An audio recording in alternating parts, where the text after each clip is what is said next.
प्यारे बच्चों, today is the last lecture, that is 9th lecture of this chapter, and today we are going to complete this chapter. ठीक है, आज हम इस चैप्टर को कंप्लीट करेंगे और इस संडे को आपका इस चैप्टर का क्या होगा, टेस्ट होगा. ठीक है, बाकी की जो भी इन्फॉर्मेशन होगी आपको व्हाट्सएप ग्रुप के माध्यम से बता दी जाएगी. So our today's topic is electric current generator, as it is clear by its name that this is the device which generates or produces electric current. Okay, now electric current,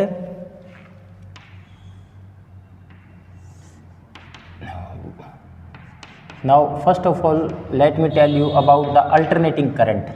AC means alternating current, okay, and DC means direct current.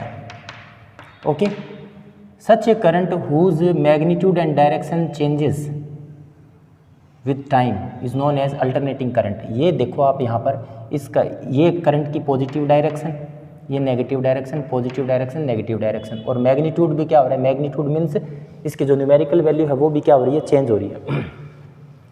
Such a current whose magnitude and direction changes continuously और changes with time is known as alternating current. And such a current whose magnitude and direction does not change with time is known as direct current. Okay, so electric current generator is what? This is the device whose working is based on what? The principle of electromagnetic induction. Okay, so the device which is based on electromagnetic induction and transforms the mechanical energy into what? Electrical energy is known as electric current generator. तो electric current generator क्या होता है? It is the device which is used to produce electric current by rotating the magnetic by rotating the coil in the magnetic field by providing the mechanical energy to the coil is known as electric current generator. ठीक है, यानी कि ये देखो, ये यहाँ पर दो मैग्नेट, ये हमने हॉर्सशू शेप का मैग्नेट है और इसमें इस मैग्नेटिक फील्ड में इस कोयल को जब हम क्या करेंगे, रोटेट करेंगे. रोटेट करने के लिए हम क्या प्रोवाइड करेंगे, मैकेनिकल एनर्जी. तो मैकेनिकल एनर्जी इसको देंगे हम, तो उससे ये रोटेट होगी और रोटेट होने से क्या जनरेट होगी, करंट जनरेट होगी. तो इलेक्ट्रिक करंट जनरेटर की डेफिनेशन समझ में आई. It is a device which produces the electric current by rotating the coil in the magnetic field, by rotating the coil in the magnetic field by providing to mechanical energy to this coil. ठीक है, mechanical कोयल को rotate करने के लिए क्या करता है, ये मैकेनिकल एनर्जी प्रोवाइड करता है और फिर क्या प्रोड्यूस होती है, इलेक्ट्रिक करंट प्रोड्यूस होती है. ओके, तो the device which transforms the mechanical energy into electrical energy, और simply you can define the electric current generator as such a device which transforms the mechanical energy into what? Into the electrical energy is known as electric current generator. ठीक है, electric current generator is of two kinds, दो type का होता है. एक तो AC alternating current generator और एक DC डायरेक्ट करंट जनरेटर. ठीक है, तो सबसे पहले तो हम क्या देखेंगे, AC जनरेटर की डेफिनेशन देखेंगे. फिर उसके बाद में डेफिनेशन के बाद में हम क्या देखेंगे, इसकी कंस्ट्रक्शन देखेंगे भी. इसमें मेन कौन कौन से पार्ट होते हैं. कंस्ट्रक्शन के बाद में हम क्या देखेंगे, वर्किंग. ठीक है, तो सबसे पहले डेफिनेशन देखो AC जनरेटर की. Okay, AC generator is a device which transforms the mechanical energy into alternating electrical energy. Okay, और such a device which produces और which transforms the mechanical energy into what, into the alternating current, और alternating energy is known as alternating current generator. ठीक है, ये इसकी क्या हो गई, डेफिनेशन हो गई, यानी कि इस टाइप की करंट वो जनरेट करता है. ठीक है, ये तो कौन सी है, AC है. ठीक है, और DC जनरेटर की डेफिनेशन यही बता देता हूँ, क्या होगी, such a device which transforms the mechanical energy into what, into the direct electrical energy. Okay, or you can say such a device which produces the direct current. Such a device which produces what, the direct current is known as DC generator. और which generates the direct current is known as DC generator. ये इनकी हो गई definition. अब हम इसकी construction देखते हैं, ठीक है। In AC generator there are mainly 4 essential parts, ठीक है ना। एसी जनरेटर में, एसी जनरेटर पढ़ रहे हैं हम, इसमें मेनली 4 पार्ट्स होते हैं। पहला क्या है, फील्ड मैग्नेट, ठीक है। सेकंड वन इज कोयल या फिर या और इसको क्या बोल सकते हैं, आर्मेचर। थर्ड क्या है, स्लिप रिंग्स। और फोर्थ वन क्या है, ब्रशेस, ठीक है। तो अब सबसे पहले फील्ड मैग्नेट के बारे में बताते हैं हम। तो फील्ड मैग्नेट क्या है, field magnet is a powerful magnet, okay, of field magnet is a powerful magnet of horseshoe shape, यानी कि ये जो नाल, घोड़े की जो नाल होती है ना, पैरों के नीचे जो लगाते हैं, वो इस शेप की होती है बेटा।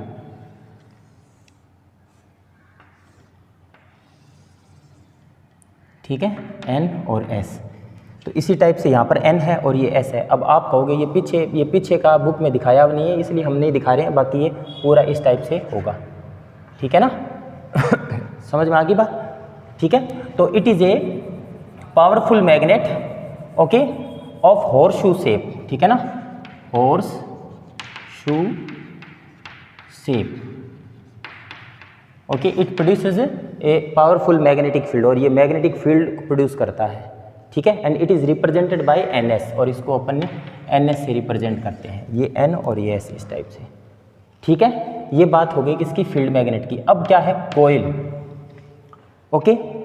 कोयल या फिर इसको आर्मेचर भी कहते हैं। कोयल या आर्मेचर क्या होती है, when A insulated copper wire wounded over A iron frame, okay, then the coil or armature is obtained। तो हम क्या करेंगे कि जैसे फॉर एग्जांपल मान लो ये आयरन का फ्रेम है, आयरन का फ्रेम है, और इसके ऊपर मैंने कॉपर के वायर इस प्रकार से क्या कर दिए, वाउंड कर दिए, ठीक है।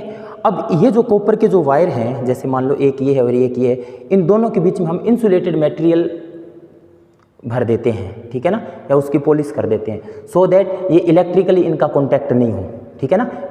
तो इसलिए मैंने क्या बोला, इंसुलेटेड कॉपर वायर, जो एक दूसरे से इंसुलेट किए हुए हैं, ठीक है। तो when insulated copper wire are wounded, when insulated copper wire is wounded over a iron frame, then coil or armature is obtained, okay, and it is represented in the diagram by ABCD, ठीक है ना। Book में PQRS लिख रखा है, तो ये बेटा जब नोट्स लिखो तो आप ठीक कर लेना। मैं इस टॉपिक के और इस टॉपिक के नोट्स नहीं लिखवा रहा हूँ, जो बुक में लिखा हुआ है वो ही आप लिखना, ये नोट्स ही हैं, ठीक है। तो मैं इसको एक्सप्लेन करूँगा और नोट्स आप डायरेक्ट बुक से लिखेंगे, ठीक है। पहले वीडियो लेक्चर देखेंगे आप ये, और उसके बाद में नोट्स लिखेंगे, ठीक है। तो कोयल या आर्मेचर क्या हो गई कि it is a coil ABCD।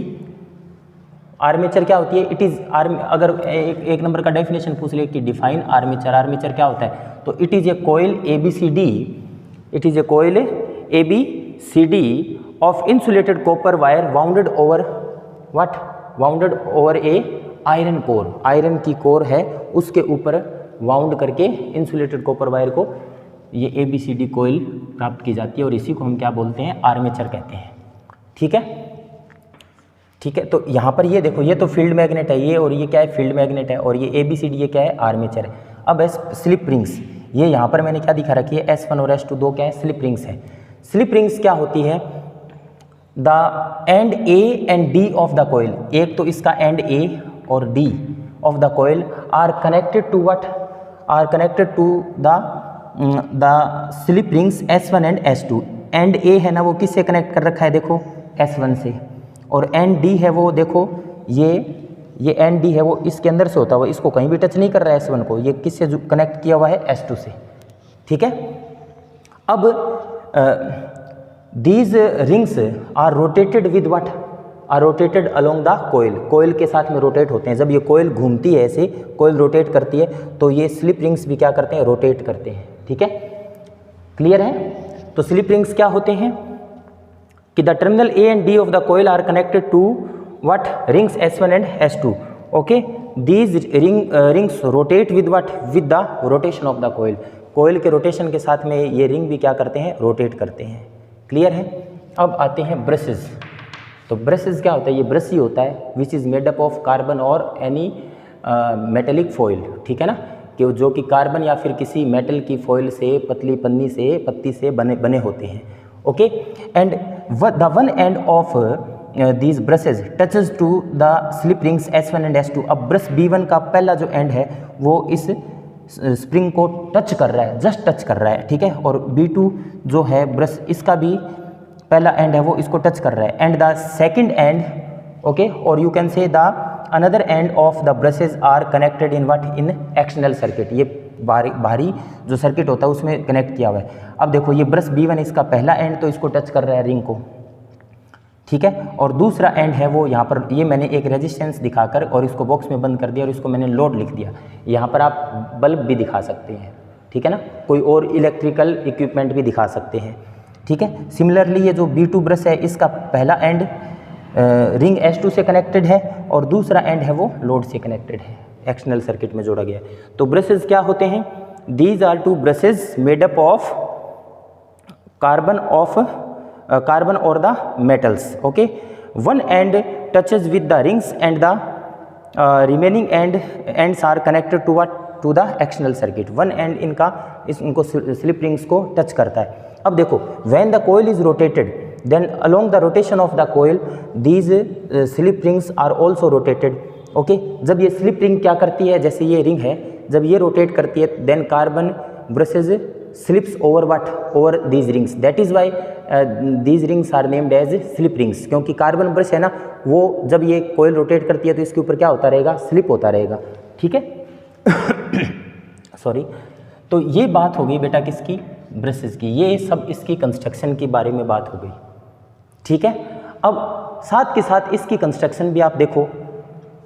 इसमें डीसी जनरेटर की डेफिनेशन आपको बता दी।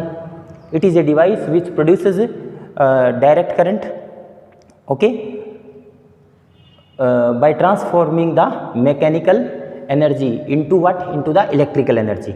मैकेनिकल एनर्जी को इलेक्ट्रिकल एनर्जी में ट्रांसफर करते हुए जो कि डायरेक्ट करंट प्रोड्यूस करता है, ऐसे ऑपरेटर्स को हम क्या बोलते हैं, डीसी जनरेटर। और in the construction of the DC generator there are 4 essential part. Field magnet, ये फील्ड मैग्नेट दिखा रखा है, दिखाई दे रहा है ना आपको, लेट मी चेक। ओके,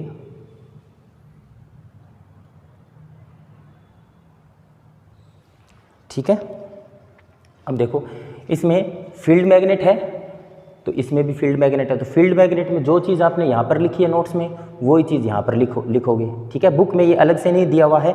ठीक है, इसका कंस्ट्रक्शन लेकिन आपको लिखना है।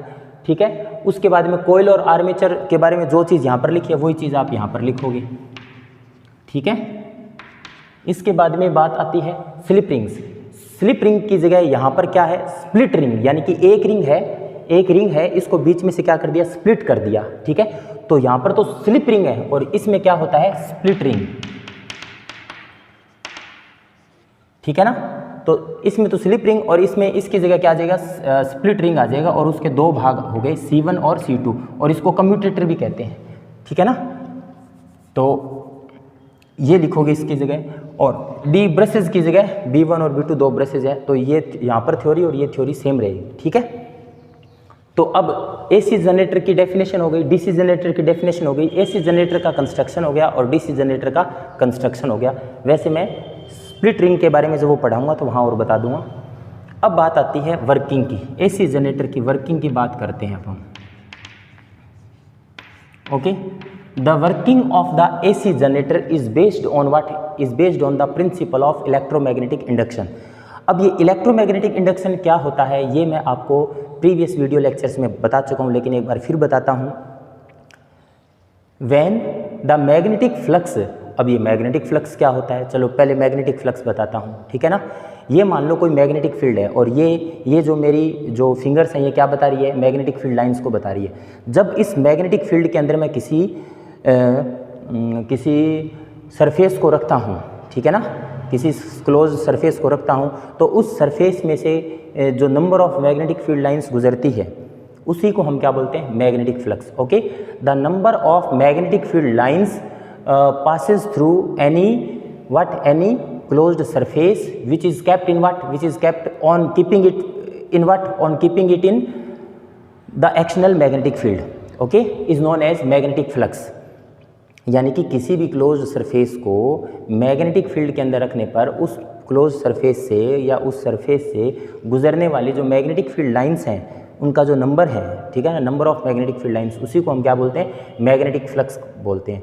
The number of magnetic field lines passes through any surface by keeping it in external magnetic field is known as magnetic flux। इसको अपन क्या बोलते हैं, मैग्नेटिक फ्लक्स बोलते हैं। ओके, अब इलेक्ट्रोमैग्नेटिक इंडक्शन क्या होता है, whenever the magnetic flux linked with any coil, whenever the magnetic flux associated with any coil or linked, linked, linked with any coil changes, then a current is induced in that coil according to what, according to the Faraday's law। Faraday के law के अनुसार उसमें एक current induce हो जाती है। कब induce होगी, when the magnetic flux linked with or associated with the coil changes। जब किसी कोयल से जो मैग्नेटिक फ्लक्स जो एसोसिएटेड है उसमें अगर चेंज होगा तो उसमें एक करंट इंड्यूस होगी। ओके, तो ये क्या होता है, इलेक्ट्रोमैग्नेटिक इंडक्शन। तो वर्किंग देखो, the working of the AC generator is based on the principle of the electromagnetic induction। okay, when the rectangular coil ABCD is rotated in the magnetic field। okay, अब magnetic, here the magnetic field is directed from N to S। ठीक है ना, मैंने आपको बताया है कि magnetic field की डायरेक्शन क्या होगी, N से S की, और ये मैंने क्या दिखाई है, मैग्नेटिक फील्ड लाइंस दिखाई है। Okay, when the magnetic flux, when the rectangular coil ABCD or armature is rotated by providing the mechanical energy to this coil, then the magnetic flux linked with this coil changes and hence a induced current starts to flow in this coil। और इस coil के अंदर एक induced current है वो flow होना शुरू हो जाती है। बात आई समझ में, नहीं आई? अब मेरी बात सुनो, इसको डायग्राम को यहाँ से पकड़ करके ऐसे ले आओ, ठीक है। अब ध्यान से देखो, अब ये तो क्या हो गया, N हो गया, ये क्या हो गया, S हो गया, और ये जो मेरी जो फिंगर्स हैं ये क्या बता रही है, N से S की ओर जाने वाली मैग्नेटिक फील्ड लाइंस को बता रही है। और N और S के बीच में ये हमने क्या ले ली, रेक्टेंगुलर कोयल ले ली। ओके, व्हेन दिस, अब ये मैग्नेटिक, सॉरी, ये क्या है, मैग्नेटिक फील्ड है, ठीक है। अब when this coil is rotated, अब जब कोयल रोटेट होगी, अब देखो आप, जब ये कोयल क्या है, वर्टिकल पोजीशन में, ये इधर N है और इधर S है, इस डायग्राम को इधर ले आओ, ठीक है ना, तो थोड़ा समझने में आसान रहेगा, इसको ऐसे ले आओ, ठीक है। तो अब ये कोयल आपको जो ऐसे है ना, ये ऐसे हो गई, ठीक है, ऐसे हो गई, ठीक है। अब ये वर्टिकल पोजीशन में है, तो अब इस पूरे इस कोयल के पूरे प्लेन से क्या पास होगी, मैग्नेटिक फील्ड लाइंस पास होगी। जब इसको अपन रोटेट करेंगे तो अब इससे कम जो मैग्नेटिक फील्ड लाइन है वो इससे कम गुजरेगी, ठीक है। अब बहुत कम गुजरेगी, अब न के बराबर गुजरेगी, अब वापस ज़्यादा गुजरेगी, अब और ज़्यादा गुजरेगी, अब और ज़्यादा गुजरेगी। सो व्हेन द आर्मेचर और coil is rotated, then the magnetic flux linked with this coil changes and hence an induced current starts to flow in the coil. और इस कोयल के अंदर एक इंड्यूस्ड करंट क्या हो जाती है, फ्लो होना शुरू हो जाती है। Okay, on rotating the magnetic coil its plane becomes what, perpendicular and parallel to what, parallel to the external magnetic field. जब इसको अपन रोटेट करते हैं तो अब इसका जो प्लेन है वो मैग्नेटिक फील्ड के क्या है, परपेंडिकुलर है। अब इसका क्या है, पैरेलल है इसका प्लेन, अब इसका क्या है, परपेंडिकुलर, ठीक है। तो कंटिन्यूसली इसका जो प्लेन है वो मैग्नेटिक फील्ड के क्या होता रहता है, पैरेलल या फिर परपेंडिकुलर होता रहता है। Okay, so hence the magnetic flux linked with this coil changes and hence the induced current starts to flow in this coil। अब देखो बेटा, अब आप देखो, when the coil is rotated clockwise, अगर हम इसको clockwise रोटेट करते हैं, ठीक है ना, इस प्रकार से clockwise रोटेट करते हैं तो क्या होगा। अब यहाँ पर समझने वाली बात है, when the coil is rotated in clockwise direction then in the during the first half cycle अब ये देखो during the first half cycle क्या होगा, ये कोयल है बेटा, स्टार्ट यहाँ से करेंगे वर्टिकल पोजीशन से, जब इसको क्लॉकवाइज रोटेट करेंगे, ये एन है और ये एस है, when this coil is rotated clockwise then during the first half cycle magnetic flux linked with this coil decreases. अब देखो, अब सबसे ज़्यादा मैग्नेटिक फ्लक्स लिंक है, अब जैसे जैसे ये इसको क्लॉकवाइज रोटेट कर रहे हैं तो अब मैग्नेटिक फ्लक्स क्या हो रहा है, डिक्रीज हो रहा है, अब बिल्कुल ही डिक्रीज हो गया, बिल्कुल ही डिक्रीज हो गया। तो इन फर्स्ट हाफ साइकिल, पहले हाफ साइकिल में magnetic flux link with this coil decreases, hence decrease हो रहा है मतलब चेंज हो रहा है, okay, hence and induced current starts to flow in the in the coil, इस कोयल के अंदर एक इंड्यूस्ड करंट है वो फ्लो होना शुरू हो जाती है।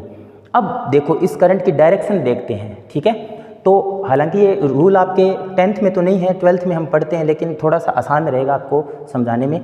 फ्लेमिंग्स राइट हैंड रूल क्या होता है, देखो according to the Fleming's right hand rule, if right hand thumb, okay, our first finger and the middle finger are stretched that they are perpendicular to each other, इन तीनों को हम इस प्रकार से स्ट्रेच करें कि तीनों एक दूसरे के क्या रहे, perpendicular, then if the thumb gives the direction of the motion of the conductor and the first finger gives the direction of the magnetic field, then the middle finger will represent the direction of the induced current। आप इसको CBI से ध्यान रख सकते हो। C का मतलब क्या है, ये तो वेलोसिटी को बताएगा कंडक्टर की, और ये किसको बताएगा, B का मतलब मैग्नेटिक फील्ड को, और ये किसको बताएगा, इंड्यूस्ड करंट को। अब इसको ध्यान से देखो बेटा, ये कोयल है, ठीक है ना, ये जो ब्लैक टेप लगी हुई है इसको आप क्या मानो, CD, इसको क्या मानो, CD, और ये जो पार्ट है ये क्या है, AB। अब इसको जब क्लॉकवाइज रोटेट कर रहे हैं तो आप देखो कि CD आर्म है इसकी, ये कहाँ जा रही है, डाउनवर्ड डायरेक्शन में जा रही है।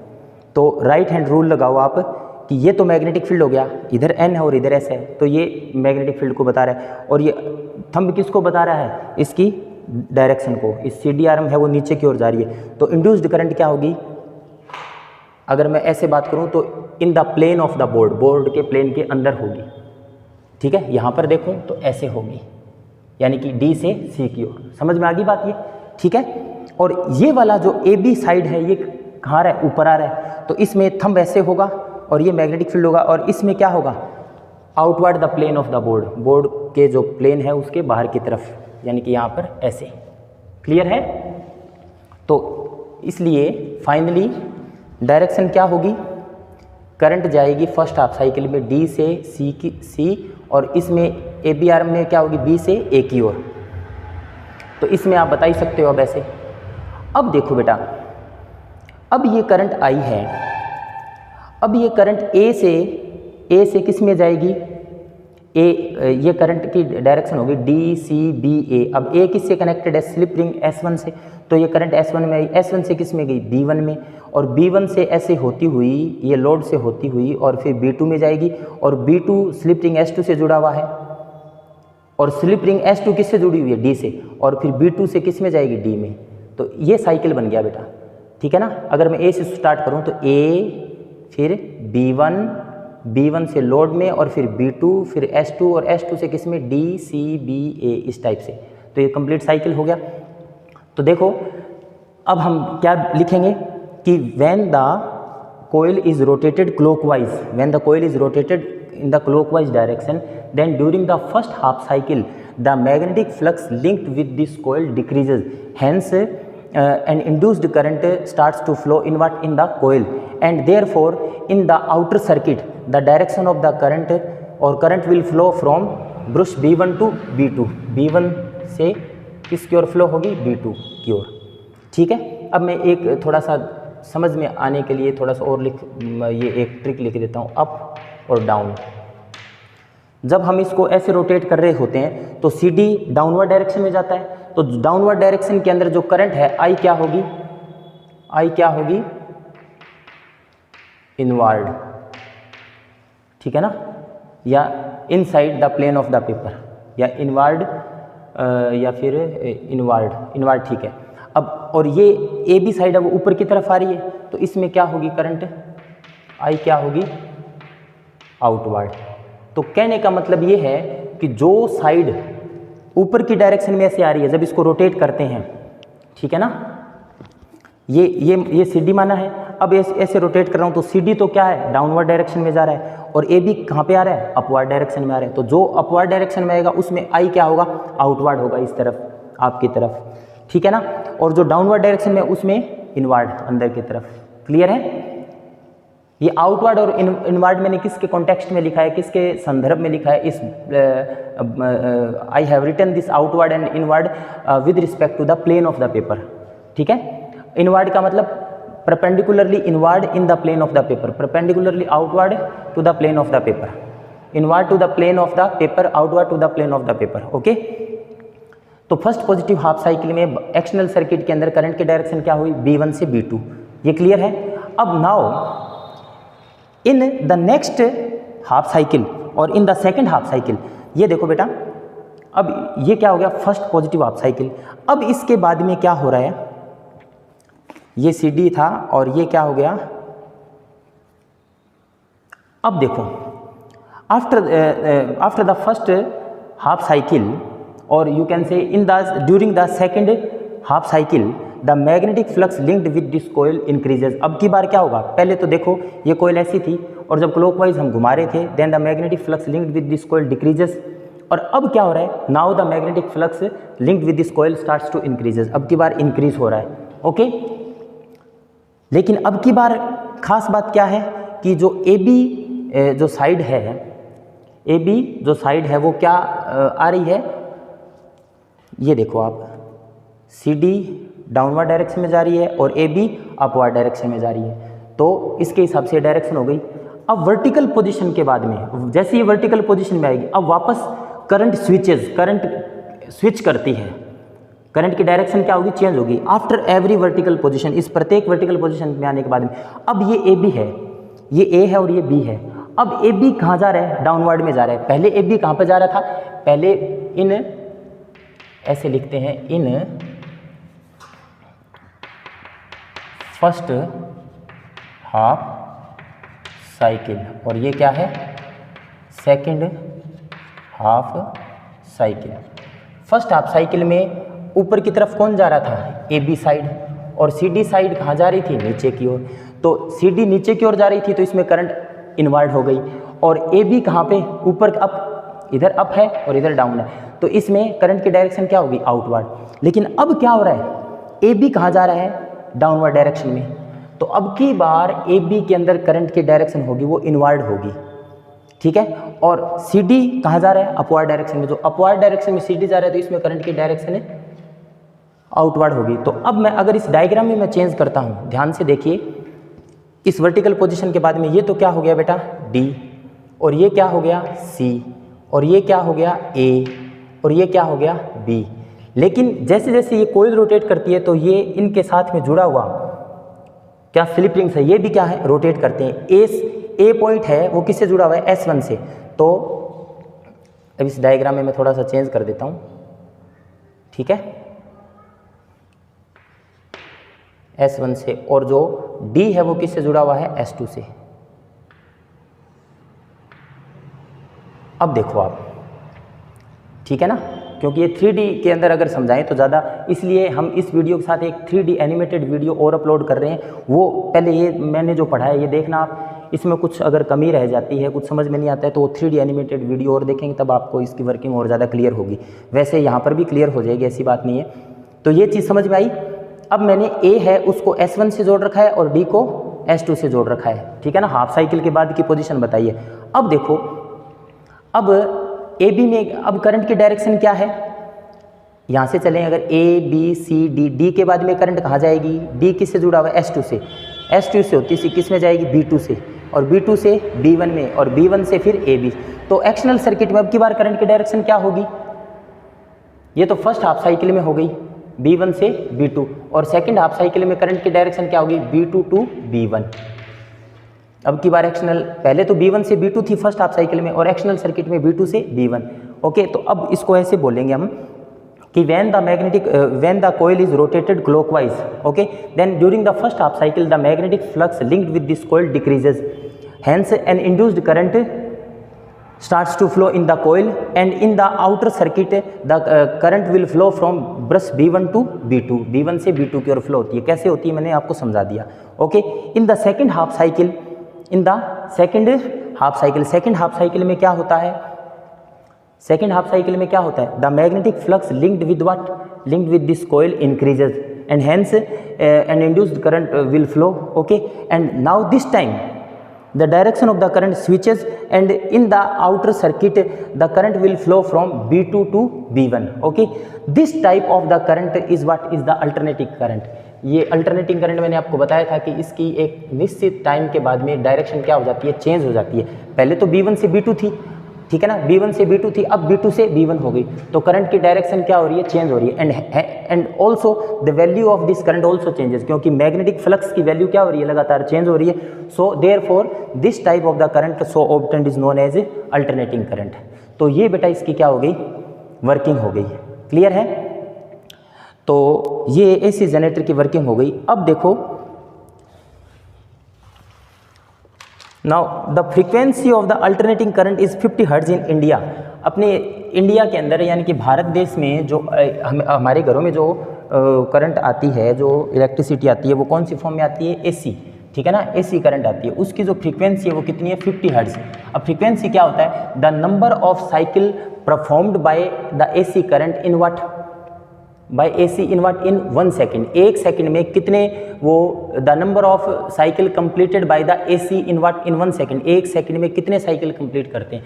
जैसे ये बेटा यहाँ तक आकर के ये 1 साइकिल हो गया इसका, तो 1 सेकेंड में से कितने साइकिल कंप्लीट करती है, वो उसकी फ्रीक्वेंसी होती है. तो इंडिया में एसी है, वो 1 सेकेंड में 50 साइकिल कंप्लीट करती है. तो in India the frequency of the AC alternating current is what, 50 hertz. Hertz क्या होती है इसकी यूनिट होती है, इसको ऐसे लिख दो, हर्ट्ज.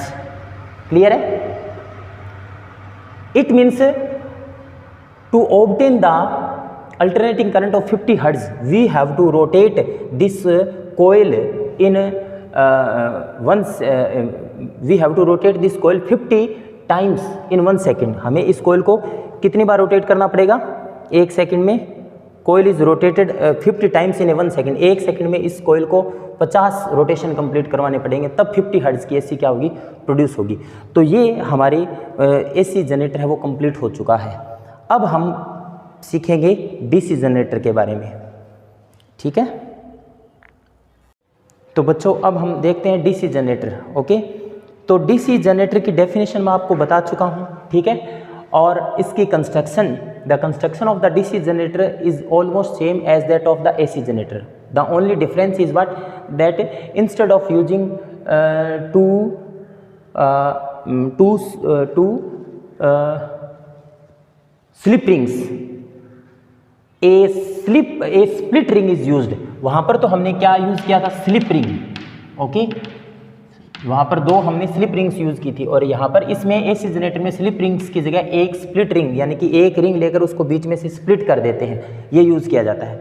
ठीक है. तो आप जो कंस्ट्रक्शन है वो इसमें पूरा बुक के अंदर डिटेल में नहीं लिखा हुआ है, क्योंकि ये चीज़ सेम आगे फिर आएगी. तो लेकिन आप नोट्स में लिखोगे, और फील्ड मैग्नेट, कोयल और आर्मेचर, और फिर स्लिप रिंग की जगह स्प्लिट रिंग. अब स्प्लिट रिंग में आपको क्या लिखना है, the end A and D of the coil are connected to what, are connected to the split rings. ठीक है ना, स्प्लिट रिंग के साथ में जोड़ दी जाती हैं. ओके, और are connected with the C1 and C2. Okay, C1 and C2 which are the part of what, split ring. Split ring के ये पार्ट हैं, ये C1 पार्ट है और ये C2 पार्ट है. ओके, तो ये आपको लिखना है. अब देखो, अब इसकी वर्किंग देखते हैं हम. ठीक है ना, वर्किंग में देखिए आप कि व्हेन द आर्मेचर और coil is rotated then the magnetic flux linked with this coil changes and hence induced current starts to flow in the coil. और इंड्यूस्ड करंट है वो इस कोयल के अंदर फ्लो होना शुरू हो जाती है. ये N से S की ओर मैंने क्या दिखा रखा है, मैग्नेटिक फील्ड दिखा रखा है. Okay, now the position of the brushes B1 and B2 are arranged such that when the direction of the current switches और changes in the coil, then the brushes B1 and B2 are exchanged from what? From C1 and C2। यानी कि बेटा इस बात का मतलब ये है कि आपको मैंने अभी AC जनरेटर में सिखाया था कि जब कोयल को रोटेट करते हैं, जब वो वर्टिकल पोजीशन में आती है तो वर्टिकल पोजीशन के बाद में करंट की डायरेक्शन स्विच करती है, चेंज होती है। जब करंट की डायरेक्शन चेंज होती है ना, तो ठीक उसी टाइम अब ब्रश B1 किससे जुड़ा हुआ है? C1 से। ब्रश B2 किससे जुड़ा हुआ है? C2 से। जैसे ही करंट की डायरेक्शन चेंज होगी तो ब्रश B1 किससे जुड़ जाएगा? C2 से। और ब्रश B2 किससे जुड़ जाएगा? C1 से।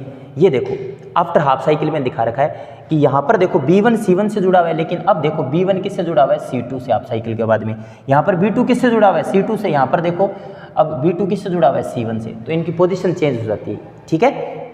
Hence the direction of the current in the outer circuit remains constant। और इस वजह से आउटर सर्किट में करंट की डायरेक्शन है वो चेंज नहीं हो पाती है।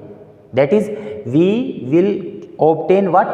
The direct current। और इस केस में हम डायरेक्ट करंट प्राप्त करेंगे, ठीक है।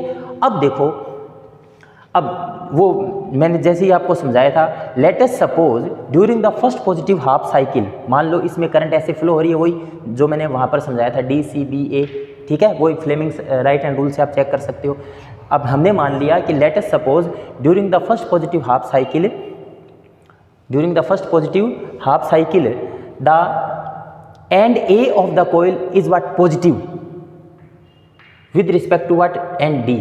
ये पॉजिटिव है और ये नेगेटिव है। मेरी बात सुन लो आप, अगर करंट की डायरेक्शन ऐसे है, ठीक है ना, मैं A एंड की बात करूं तो यहाँ से A एंड की बात करूं मैं, तो A एंड से करंट जाएगी, A एंड से करंट जा करके C1 से होती हुई, B1 से होती हुई, लोड से होती हुई, फिर B2 और C2 से होती हुई D में जाएगी। तो करंट A से D में जा रही है। तो अगर मैं A और D के कंपैरिजन में मैं देखूं तो A पॉजिटिव है और D क्या है? नेगेटिव है।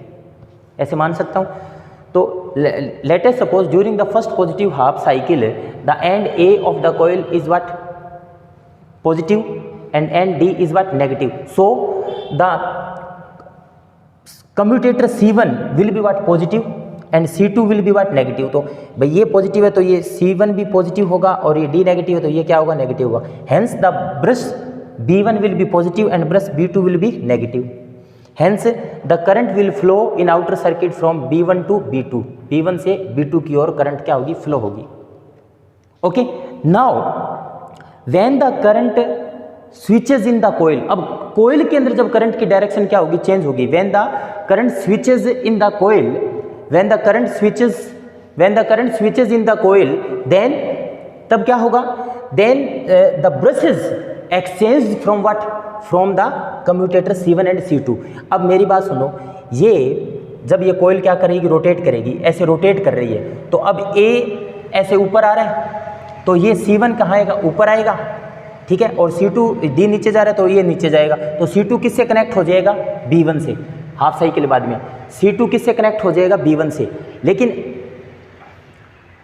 देखो आप, अब हाफ साइकिल के बाद की सिचुएशन मैं यहाँ दिखाता हूँ, ठीक है ना। ये तो फर्स्ट हाफ साइकिल में हो गया। सेकंड हाफ साइकिल में बेटा क्या होगा? सेकंड हाफ साइकिल में ये A इस तरफ आ जाएगा, B इधर हो जाएगा और C और ये D, ठीक है ना। इसमें करंट अब पहले B से A में जा रही थी, अब A से B में जा रही है और इसमें C से D में आ रही है। तो अब करंट अगर मैं A और D पॉइंट के ऊपर देखूं तो करंट A से D की ओर जा रही है। तो अब की बार A पॉजिटिव है और D क्या है? नेगेटिव, ठीक है ना। A पॉजिटिव और D नेगेटिव। और A किससे कनेक्टेड है? A हमेशा ही C1 से कनेक्टेड है। A1 C1 से कनेक्टेड है, ये C1 है। और D किससे कनेक्टेड है? C2 से, ठीक है ना। तो C1 क्या हो गया? पॉजिटिव हो गया। C1 पॉजिटिव हो गया, A C1 से कनेक्टेड है और D किससे कनेक्टेड है? C2 से। C1 क्या हो गया? पॉजिटिव और C2 क्या हो गया? नेगेटिव, ठीक है। अब देखो C2 क्या हो गया? नेगेटिव हो गया। तो बात आई आपको समझ में? भाई जब ये पहले A पॉजिटिव था, सॉरी ये अब की बार D, ये अगर मैं D और A की कंपैरिजन करूं तो करंट है वो D से चलेगी और A में आएगी। तो D क्या होगा? पॉजिटिव होगा और A क्या होगा? नेगेटिव होगा। A क्या होगा? नेगेटिव होगा, ठीक है ना। भाई फर्स्ट हाफ साइकिल के अंदर A पॉजिटिव था और D नेगेटिव था, और सेकंड हाफ साइकिल में D पॉजिटिव हो गया, करंट की डायरेक्शन चेंज होने की वजह से ये उधर समझाया हुआ आपको, और A क्या हो गया? नेगेटिव हो गया। अब देखो जब D किससे कनेक्टेड है? D कनेक्टेड है किससे, C2 से। ये देखो D किससे कनेक्टेड है, C2 से, और A किससे कनेक्टेड है, C1 से। अब D पॉजिटिव हो गया तो C2 जो पहले नेगेटिव था वो C2 क्या हो गया, पॉजिटिव, और A किससे कनेक्टेड है, C1 से। C पहले पॉजिटिव था वो अब क्या हो गया, नेगेटिव। तो अब C2 किससे कनेक्ट हो जाएगा जाकर के, B1 से। हाफ साइकिल के बाद में C2 किससे कनेक्ट हो जाएगा, B1 से। तो यानी कि B1 अब भी क्या रहा, पॉजिटिव रहा, क्योंकि C2 पॉजिटिव हो गया, ठीक है ना। C2 पॉजिटिव हो गया तो B1 क्या रहा, अब भी पॉजिटिव, और C1 नेगेटिव जो होने के बाद में C1 नेगेटिव हो गया तो ये अब ब्रश B2 क्या रहा, नेगेटिव। यानी कि ब्रश B1 और B2 जो पॉजिटिव और नेगेटिव वो वैसे ही रहेंगे। तो therefore in second half cycle in the outer circuit the direction of the current will be once again from B1 to B2. So in this way we can say that the current always flow from in the outer circuit either in positive half cycle or either in second half cycle, either in first half cycle or either in second half cycle from B1 to B2। चाहे पहला half cycle हो चाहे दूसरा half cycle हो, current हमेशा outer most circuit में B1 से B2 की ओर फ्लो होती है। That is why we can say that the direction of the current but remains constant. Hence this current will be of DC in nature, और ये direct current या direct nature की current होगी। So in this way we can obtain the direct current। तो इसको 2-3 बार आप video को देखोगे तब ये चीज़ आपको क्लियर होगी, और साथ में जो एनिमेटेड 3D एनिमेटेड वीडियो है वो देखोगे तब आपको ये टॉपिक क्या होगा, क्लियर हो पाएगा, ठीक है। और इस संडे को इस चैप्टर का आपका क्या होगा, टेस्ट होगा। और अभी इसके जो पीछे के जो न्यूमेरिकल्स हैं 4 या 5 वो मैं आपको अभी करवा देता हूँ, ठीक है, फिर ये चैप्टर अपना कंप्लीट हो जाएगा। तो बच्चों अब यहाँ से ये वीडियो हिंदी और इंग्लिश मीडियम दोनों विद्यार्थियों के लिए है। इसमें ये चैप्टर अपना कंप्लीट हो चुका है, ठीक है। ये क्या है, क्लास 10th है, Hindi medium plus English medium, ठीक है। और हमारा जो चैप्टर है ना वो 10वां है, और ये पार्ट कौन सा चल रहा है उसका, 9वां। अब बेटा देखो, अब इसमें जो पीछे के जो क्वेश्चन हैं और तो सारे आपके नोट से कवर हो जाएंगे, ठीक है। जो अलग क्वेश्चन है वो मैं आपको बता देता हूँ। जैसे एक तो अति लघुतरात्मक जो वेरी शॉर्ट आंसर टाइप जो क्वेश्चन है उसमें 16th क्वेश्चन है इंग्लिश मीडियम में। देखो 100 watt and 220 volt is written on an electric bulb, what does it mean. Hindi medium में क्या है, एक विद्युत बल्ब पर 100 वाट और 220 वोल्ट लिखा है, इसका क्या अभिप्राय है, ठीक है ना। तो बल्ब के ऊपर क्या है, क्या लिखा हुआ है, 100 वाट और 220 वोल्ट, इसको हम क्या बोलते हैं, रेटिंग कहते हैं, ठीक है ना। किसी भी इलेक्ट्रिकल इक्विपमेंट पर अगर आप देखोगे उसके ऊपर ये रेटिंग की हुई होती है। इससे अभिप्राय ये होता है, जैसे आपको पता है पावर शक्ति P बराबर क्या होता है, W/T, work done over time, किया गया कार्य अपॉन समय। अब यदि यहाँ पर इफ़ T इक्वल टू मैं क्या ले लेता हूँ 1 सेकेंड, यदि एक बार T बराबर 1 सेकेंड हो देन P बराबर क्या होगा, W होगा, ठीक है ना। तो आप ये कह सकते हो कि इससे अभिप्राय ये है कि अगर इस 100 वाट के बल्ब को अगर 1 घंटे तक प्रचालित किया जाता है तो इसके द्वारा when an electric bulb of 100 watt is operated for an hour, 1 घंटे के लिए इसको प्रचालित किया जाता है, then the dissipated energy will be what, will be 100 watt। कितनी होगी, 100 वाट होगी। यानी कि इस बल्ब के द्वारा जो खर्च की गई जो शक्ति होगी वो कितनी होगी, 100 वाट होगी, ठीक है ना। 1 घंटे में ये 100 वाट शक्ति कंज्यूम करेगा, खर्च करेगा, ठीक है। और 220 वोल्ट का मतलब क्या है, it will be operated on what 220 volt, ये 220 वोल्ट पर क्या किया जा सकता है, इसको प्रचालित किया जा सकता है। ये इसका अभिप्राय है। बात आ गई आपको समझ में ये, ठीक है।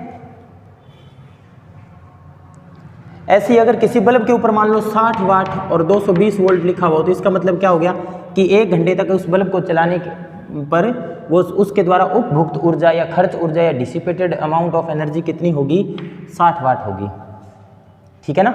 ये क्या है बेटा, work done in per unit time, ठीक है। अब टाइम को अगर मैं यूनिटी ले लेता हूँ तो पावर एनर्जी के क्या हो जाती है, इक्वल हो जाती है, ठीक है। तभी तो हम बोलते हैं कि 1 घंटे तक इस बल्ब को काम में लेने पर इसके द्वारा व्यय उपभुक्त जो शक्ति होगी या ऊर्जा होगी, विद्युत खर्च जो होगा, ठीक है ना, विद्युत शक्ति का जो खर्च कितना करेगा, ये 100 वाट करेगा। ठीक है, ये इसका अभिप्राय हो गया। अब देखो बेटा क्वेश्चन नंबर 20, ठीक है, 20वां क्वेश्चन देखिए आप। 20वां क्वेश्चन क्या कह रहे हैं, पहले हिंदी में पढ़ के बताता हूं। दो प्रतिरोध तार एक ही पदार्थ के बने हुए हैं, इनकी लंबाइयां समान हैं। यदि इनके अनुप्रस्थ कांटों के क्षेत्रफल का अनुपात 2:11 है तो इनके प्रतिरोधों का अनुपात ज्ञात करो। इंग्लिश मीडियम में क्या है, two resistance wires are made up of same material, their lengths are equal. अब देखो सिंस गिवन क्या है, 2 वायर्स ऑफ सेम मटेरियल, लिख इंग्लिश में रहा हूं, 2 वायर है वो एक ही पदार्थ के दिए हुए हैं, देयरफॉर एक ही पदार्थ के दिए हुए हैं, एक ही सबस्टेंस के दिए हुए हैं, तो उनकी जो रेजिस्टिविटी है वो क्या होगी, सेम होगी। उनकी रेजिस्टिविटी क्या होगी, सेम होगी, यानी कि उनकी प्रतिरोधकता क्या होगी, समान होगी। ठीक है ना, तो देयरफॉर ρ1 इक्वल टू ρ2, एक वायर की रेजिस्टिविटी ρ1 है, दूसरे की रेजिस्टिविटी ρ2 है, और इन दोनों की इक्वल है, तो इसको मैंने किसके इक्वल मान लिया, रो के इक्वल मान लिया से। और क्या कह रहे हैं कि इनकी लंबाइयां समान है, देयर लेंथ्स आर इक्वल, तो L1 इक्वल टू L2, इसको भी मैंने क्या मान लिया, L मान लिया से। ठीक है, अब आगे क्या कह रहे हैं, if the ratio of their cross sectional areas का ratio A1 ratio A2 is equals to 2:11, ये इसको ऐसे भी लिखा जा सकता है, A1 over A2 is equals to 2/11। ठीक है, then find the ratio of their resistances, we have to find out R1 over R2, इनका रेशियो फाइंड आउट करना है। अब देखो बेटा, since we know that R equal to क्या होता है, rho into L upon A, let the equation be 1, therefore for first wire, पहले तार के लिए क्या लिख सकते हैं, पहले तार का रेजिस्टेंस R1 और ρ1 किसके इक्वल, चलो ये बाद में देखेंगे, चलो ρ1 L1 A1, similarly R2 equal to ρ2 L2 upon A2, इनका रेशियो देखना है, therefore R1 ratio R2 ρ1 L1 upon A1, A2 ऊपर चला जाएगा, अपॉन ρ2 L2, इसको ऐसे लिख दूं मैं, ρ1 अपॉन ρ2 L1 अपॉन L2 और A2 अपॉन A1। अब आपको पता है ρ1 इक्वल टू ρ2 है और L1 इक्वल टू L2 है, तो ये तो कैंसिल हो जाएगा, या इसको ये लिख दो वैल्यू आप, R1 R2 equal to rho L upon rho L A2 upon A1, ये तो कैंसिल हो जाएगा, तो A2 upon A1, A1 upon A2 क्या है, 2/11, तो A2 अपॉन A1 क्या होगा, 11/2, देयरफॉर R1 रेशियो R2 क्या होगा, 11:2, रेशियो कितना आ जाएगा इनका, 11:2 आ जाएगा। क्लियर है। अब इसके बाद में और सारे क्वेश्चन आपके नोट्स में कवर हो रहे हैं।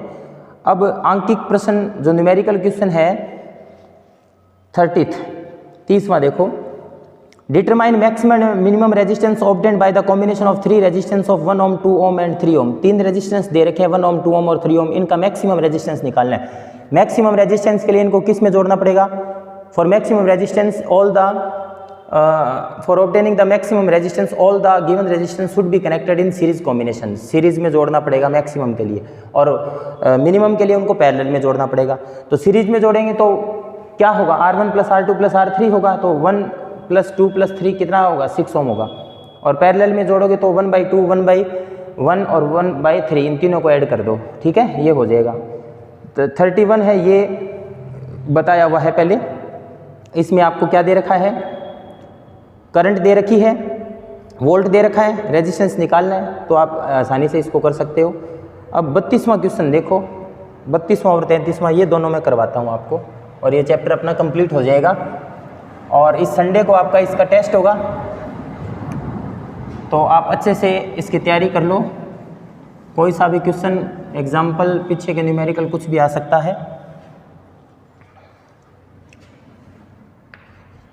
32वां क्वेश्चन क्या कह रहा है कि निम्न परिपथों में ए व बी के मध्य तुल्य प्रतिरोध ज्ञात करो। ठीक है, एक तो अपने को ये दे रखा है पहला,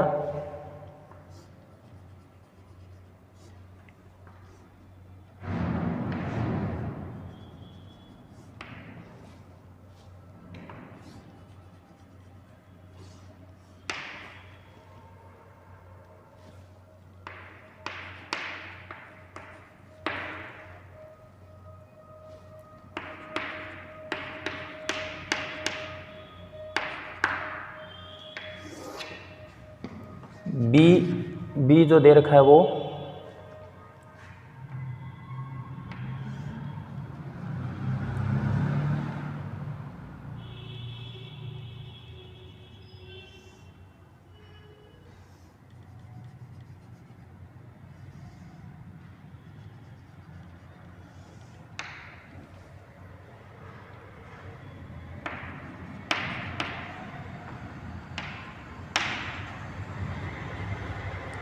ठीक है, और एक हमें और दे रखा है, दिखाई दे रहा है ना आप लोगों को? ठीक है,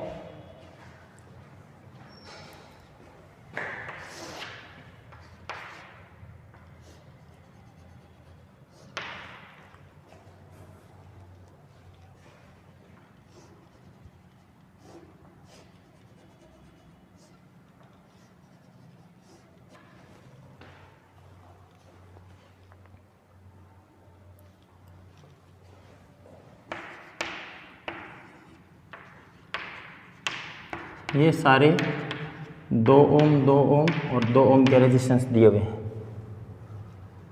ठीक है, तो अब देखो, चलो पहला करके देखते हैं कि ये हमें एक सर्किट दिया हुआ है। ठीक है ना, हमें क्या करना है, find the equivalent resistance across the points A and be in the following circuits. इनके अंदर ए और बी के बीच में हमें इक्विवेलेंट रेजिस्टेंस फाइंड आउट करना है। तो आप देखो बेटा कि हमें ए और बी के बीच में इक्विवेलेंट रेजिस्टेंस फाइंड आउट करना है। तो जिन दो के बीच में करना है, इनके विद रिस्पेक्ट देखेंगे हम। ठीक है ना, ये जो दोनों पॉइंट हैं इनके विद रिस्पेक्ट देखेंगे। तो अब देखो, ये 2 ओम और ये 2 ओम का ये दोनों रेजिस्टेंस आपस में क्या है, सीरीज में है, क्योंकि इसका फर्स्ट एंड दूसरे के फर्स्ट एंड से जुड़ा हुआ है और इनके सेकंड एंड अन्य किसी पॉइंट से जुड़े हैं। तो ये दोनों आपस में क्या है, सीरीज में है। ठीक है, बात आ गई समझ में? ये दोनों आपस में सीरीज में है। तो इन दोनों का मैं RS लिख देता हूँ इसको। तो इसको क्या लिखूंगा मैं, R1 प्लस R2। ये दोनों क्या है, सीरीज में है। तो हम लिखेंगे सिंस, इनको आप नाम दे दो R1 R2 और इसको R3। Since R1 and R2 are in what, in series, so therefore their equivalent resistance will be RS बोल दिया इसको। R1 प्लस R2 कितना होगा, 2 + 2 = कितना होगा, 4 ओम।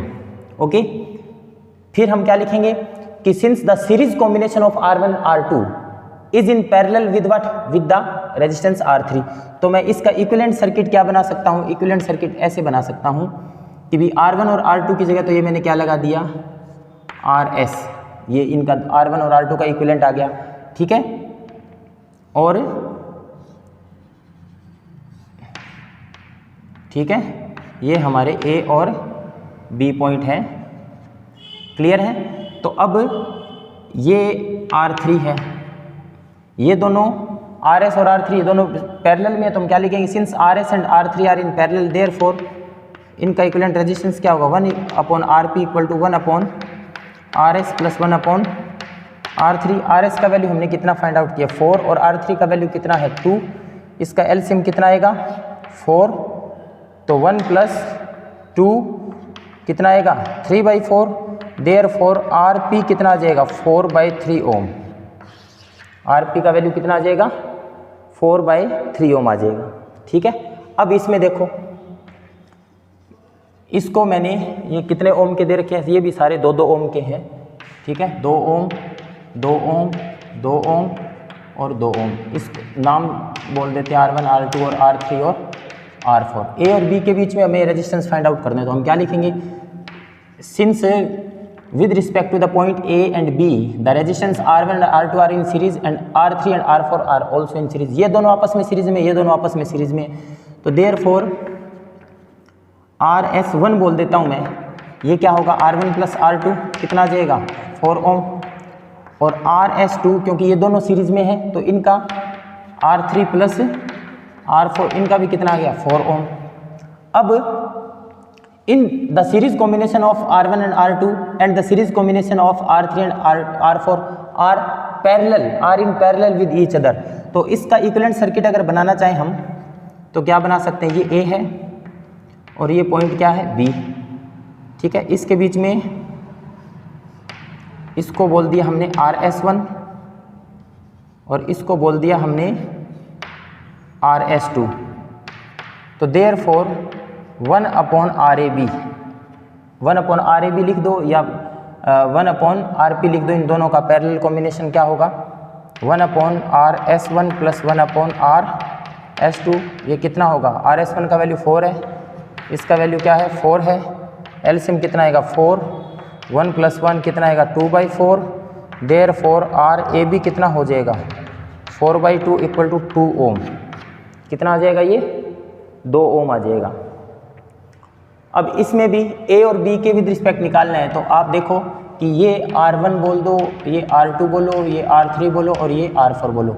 अब यहाँ से ये क्लियर है कि R1 R2 सीरीज़ में और R3 R4 सीरीज़ में, लेकिन इनका सीरीज़ कॉम्बिनेशन और इनका सीरीज़ कॉम्बिनेशन आपस में पैरेलल होगा, तो वही RS1 R1 प्लस R2 कितना होगा 4 ओम, RS2 R3 प्लस R4 = कितना होगा 4 ओम। देयरफॉर 1/RAB, इसका इक्विवेलेंट बनाना चाहो तो सेम यही बनेगा,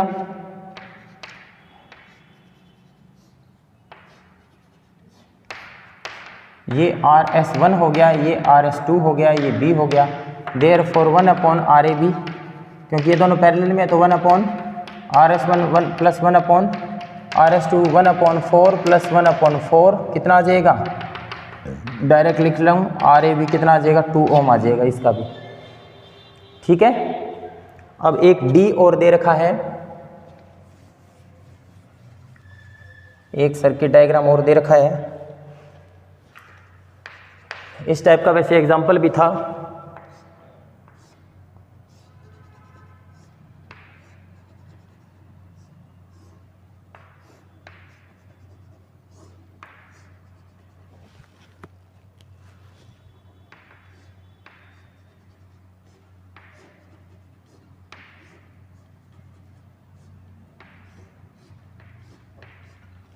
ये A है और ये क्या है B, और ये सारे रेजिस्टेंस कितने हैं 3-3 ओम के, 3 ओम 3 ओम 3 ओम, ये 1 ओम का दे रखा है, 3 ओम 3 ओम और ये 3 ओम, ठीक है।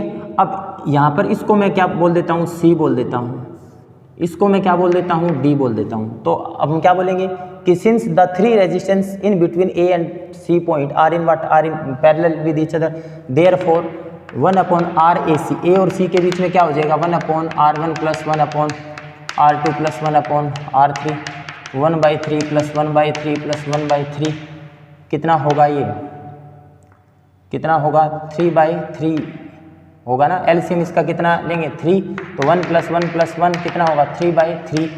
देयरफॉर RAC का वैल्यू कितना आ गया 3। सिमिलरली आप डायरेक्ट लिख सकते हो, similarly the resistance between D and B point are in what parallel, तो देयरफॉर RDB कितना आएगा 3 ओम, ठीक है। अब इसका अगर इक्विवेलेंट सर्किट बनाना चाहें तो ये बन सकता है, ये A पॉइंट हो गया, ये पॉइंट C माना है, ये पॉइंट हमने D माना है और ये पॉइंट हमने B माना है। हमें A और B के बीच में फाइंड आउट करना है। A और C के बीच में कितना आया है, RAC कितना आया 3 ओम आया है, ये 1 ओम दे रखा है और ये भी कितना आया है 3 ओम, सॉरी 1 ओम आएगा ना, 1 ओम 1 ओम 1 ओम, तो ये 1 ओम है, ये 1 ओम है, ठीक है। तो देयरफॉर RAB = क्या होगा RAC plus RCD plus RDB, ए और बी के बीच में ये तीनों रेजिस्टेंस सीरीज में है, तो therefore R A B equal to 1 + 1 + 1 equal to कितना आएगा 3 ओम आएगा, ठीक है ना, कितना आ जाएगा 3 ओम। तो ये 30 सेकंड यानी कि 32वां क्वेश्चन हो चुका है, ठीक है। अब 33वां क्वेश्चन देखो,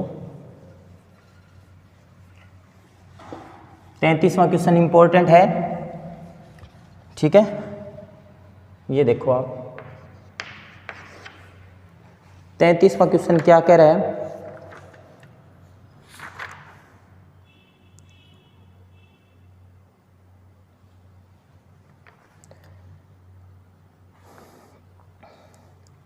तैंतीसवां क्वेश्चन है, एक 1500 वाट की निमज्जन छड़ प्रतिदिन 3 घंटे पानी गर्म करने में काम आती है।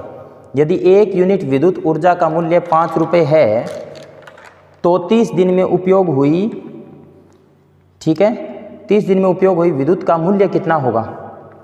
तो इंग्लिश में पढ़ के बताऊं, an immersion rod of 1500 watt is used to heat water for 3 hours per day. If the cost of 1 unit is RS equal to 5 rupees, then how much will be the cost of electricity used in 30 days। तो हमें given क्या है, जो road दे रखी है, immersion road बोलो या हिंदी में बोलेंगे उसको निमज्जन छड़, उसकी पावर कितनी है 1500 वाट। टाइम 3 घंटे, प्रतिदिन 3 घंटे गर्म किया जाता है इससे पानी। तो 3 hours ये अपने को टाइम दे रखा है, लेकिन 30 दिन में निकालनी है अपने को। एक दिन में 3 घंटे चलती है तो 30 दिन में कितनी चलेगी, इंटू 30, तो कितना आ जाएगा 90 hours, ठीक है।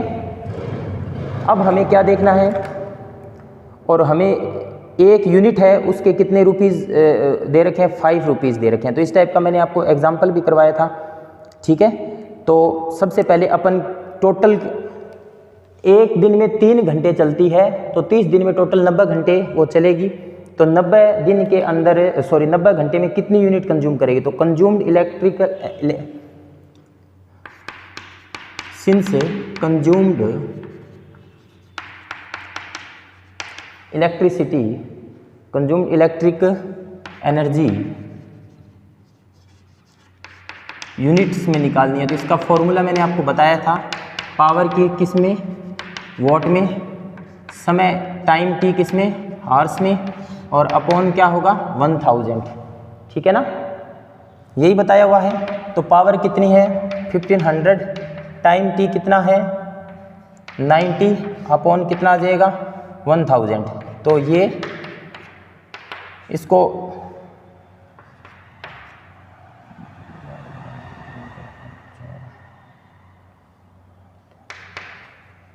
वन 135 यूनिट आ गई बेटा।